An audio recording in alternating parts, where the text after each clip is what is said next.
And nurse Kefin Ojunga said she has seen a lot after nearly 3 decades of working in reproductive health care in Kenya's Kilifi County on the East African country's coast.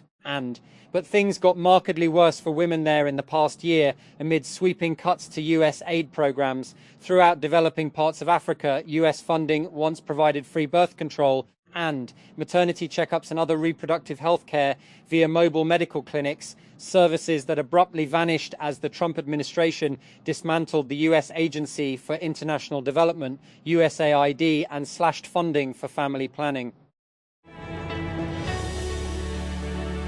And Porsche will start selling an all-electric Cayenne coupe in late summer, the latest signal from the German automaker that it still sees market demand for EVs. The Cayenne Coupe EV, which has 4 doors, unlike a traditional coupe, will join several other all-electric variants of the SUV when it comes to market later this year, including the base Cayenne Electric, Cayenne S Electric, and Cayenne Turbo Electric. Porsche does, after all, love its variants. That, a recent survey by Kaspersky titled Cybersecurity in the Workplace. Employee knowledge and behavior has identified major weaknesses in how organizations in Pakistan handle cybersecurity policies and employee compliance. The findings show that 39% of professionals believe their company's cybersecurity rules are excessive or not fully suitable, while 8% said their organizations either lack such rules or they are unaware of them. And Israel and Lebanon extended a shaky ceasefire by 3 weeks. President Donald Trump said on Thursday, as the United States remained at a standstill in negotiations with Iran to end the Middle East war. Trump announced the truce extension as he met with ambassadors of the 2 countries, and despite recent Israeli strikes in Lebanon and fresh rocket fire from Hezbollah, which was not part of the talks in Washington. And a US soldier faces charges for using classified information to bet on online prediction markets related to the US operation to capture former Venezuelan President Nicolas Maduro, the Department of Justice said Thursday. And US Army soldier Gannon Ken Van Dyke, 38, of Fayetteville, North Carolina, allegedly made over $400 and by using the online platform Polymarket to bet on outcomes related to US forces arriving in Venezuela's capital, Caracas, and deposing Maduro, an operation he helped plan and execute, according to justice officials. And among the many developments this month that Pakistanis can take pride in is the news that one of their own will soon be heading to space. 2 candidates, Zishan Ali and Khurram Daud, and have been selected for China's manned space program after clearing multiple rounds of selection procedures. They will be traveling to that country soon to start training, and one will eventually join a Chinese flight mission as a payload specialist and become the first foreign astronaut to board China's space station. The news has been celebrated in Pakistan, but China too seems equally excited about it. And the China Manned Space Agency has described it as a landmark event in the history of China's space industry, and has cited the Pakistani candidate's participation in its program as an example of Beijing's willingness to share its space development achievements with the international community. And both Prime Minister Shehbaz Sharif and China's ambassador to Pakistan, Jiang Zhaidong, feted the 2 candidates at PMO on Thursday.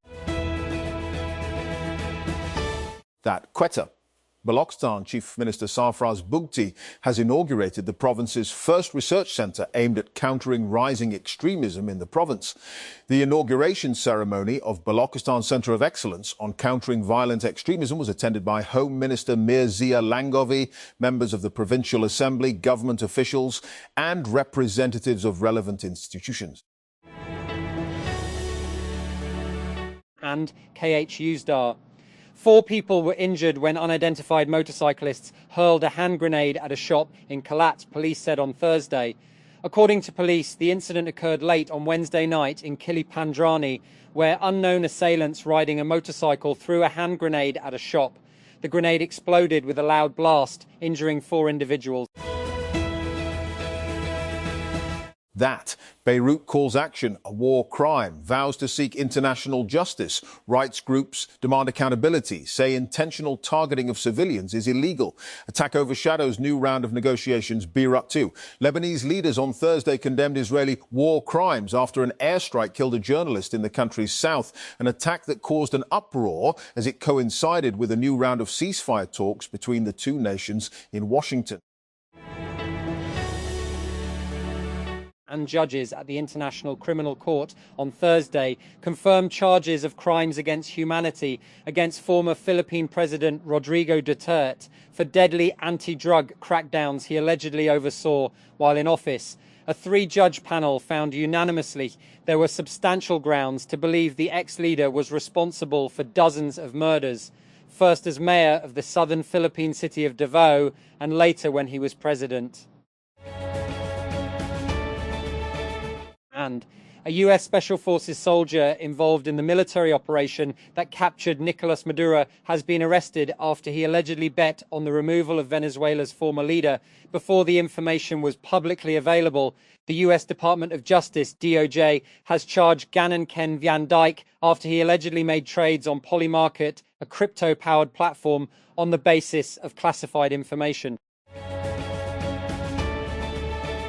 And Meta will cut thousands of jobs next month as it spends more than ever on artificial intelligence AI projects. The company told employees in a memo on Thursday that it planned to cut 10% of its workforce, roughly 8,000 staff. It said it would also not fill thousands more open jobs it had been hiring for.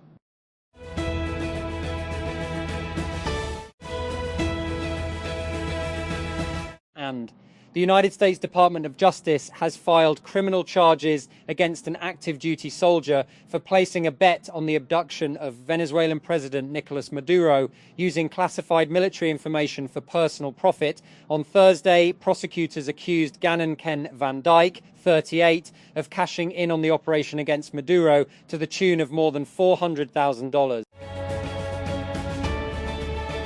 And three professors at Atlanta's Emory University in the United States have filed a lawsuit over their arrests during a 2024 campus protest over Israel's genocidal war on Gaza.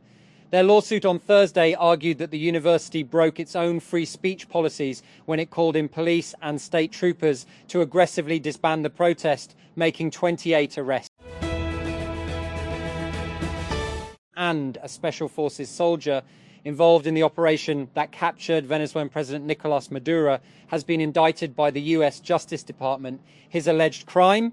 And making numerous bets on the prediction market, Polymarket, that Maduro would be removed from power, for which he is said to have made upwards of $400,000. Authorities claim Gannon Ken Van Dyke, and who was involved in the planning and execution of Operation Absolute Resolve. The stratagem that toppled and captured the Venezuelan leader made bets on Polymarket about whether the US would deploy forces into Venezuela and remove Maduro from power. And Meta is laying off about 8,000 workers, or about 10% of its workforce, the company has said, as it continues to ramp up spending on artificial intelligence infrastructure and highly paid AI expert hires. On Thursday, the company said it was making the cuts for the sake of efficiency and to allow new investments in parts of its business, as first reported by Bloomberg, which also said the company will leave about 6,000 jobs unfilled. And Redwood Materials Chief Operating Officer Chris Lister is leaving the battery recycling company to retire, TechCrunch has learned.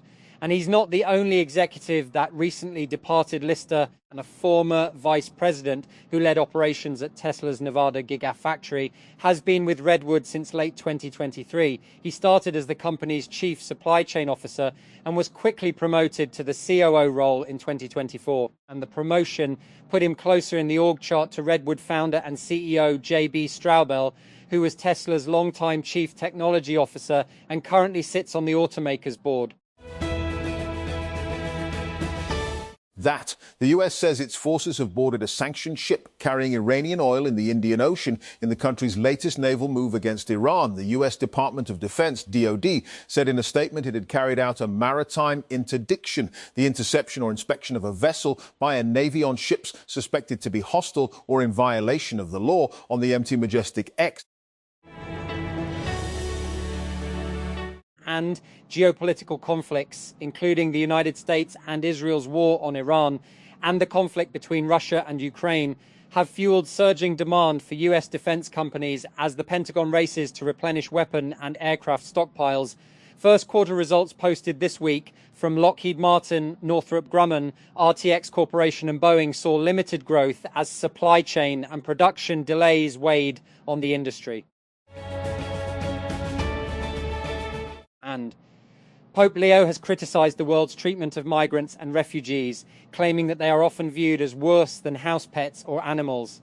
Leo, who has previously attacked United States President Donald Trump's hardline immigration policies, called for better treatment of migrants as he flew back to Rome on Thursday following a four-nation Africa tour.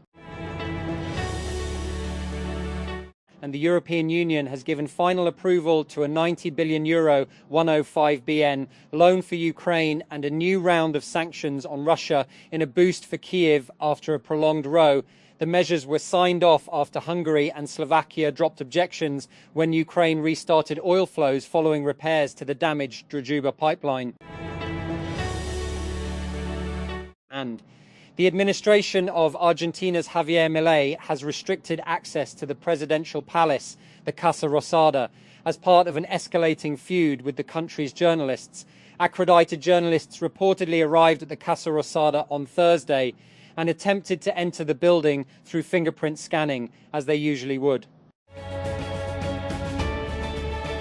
And over the past several months, many countries have announced plans to restrict social media access for children and teens.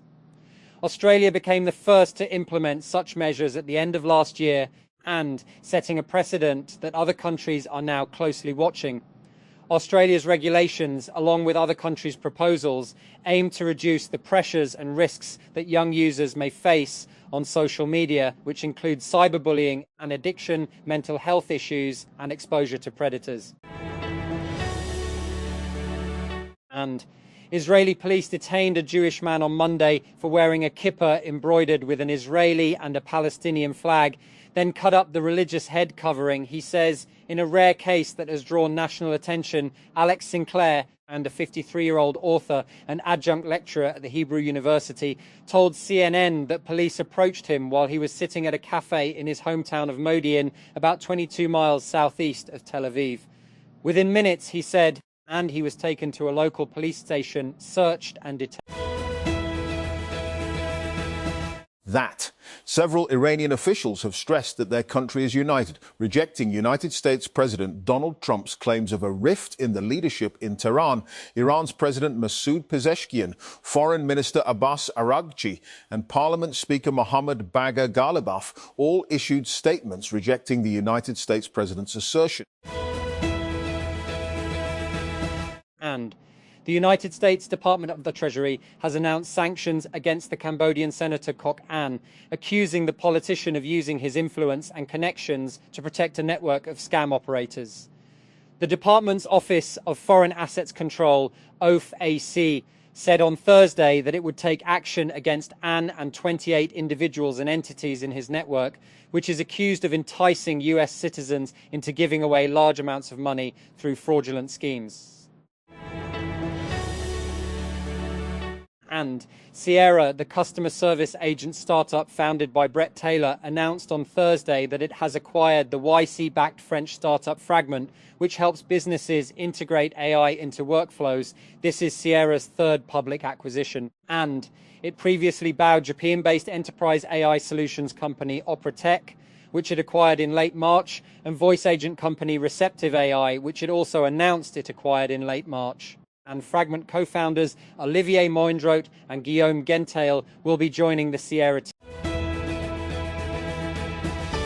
And With peace talks stalled and US President Donald Trump offering no timeline for ending the war with Iran, the question on everyone's lips is, who can withstand the pain inflicted by this war the longest? There is growing evidence that it's Iran, with no imminent threat of a return to a punishing bombing campaign. Iran is achieving its central war aim of driving up the price of oil, and with it pressuring Trump to accede to some of its demands. And it is Payday Friday, and a popular shopping mall located in eastern Caracas is packed. But while the hallways look full and the display windows are brightly lit and well stocked, many people enter and leave empty-handed. Shoppers walk around, browse, compare prices, but they buy very little. The exception is a store belonging to a renowned international lingerie brand, around which a line has formed following the announcement of special discounts on certain products.